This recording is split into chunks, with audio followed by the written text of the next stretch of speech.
Welcome to this video on the principles and operation of non-contact voltage testers, making the invisible visible. The core purpose of this tool is to detect high voltage without direct physical contact. It indicates both the presence and absence of voltage for safety. An energized wire creates an invisible electric field. Alternating current causes this field to oscillate, and it radiates through electrical insulation. Non-contact testers operate through capacitive coupling. The hot wire acts as the first capacitor plate, and the tester sensor acts as the second, detecting the field through this circuit. The human element is essential, as the tester requires a ground path. When the user holds the tool, they complete the capacitor circuit necessary for detection.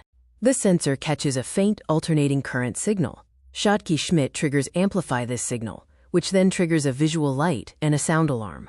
The operating limits show that the tool detects alternating current, as the field must oscillate. It ignores direct current, neutral wires, and grounded wires. Comparing the non-contact tester and a multimeter, the tester requires no contact and provides a qualitative presence of voltage, serving as a first-line safety check. The safe usage flowchart begins with powering on the device and testing a known live source to verify its function. For voltage detection, the user places the tip near the suspect wire.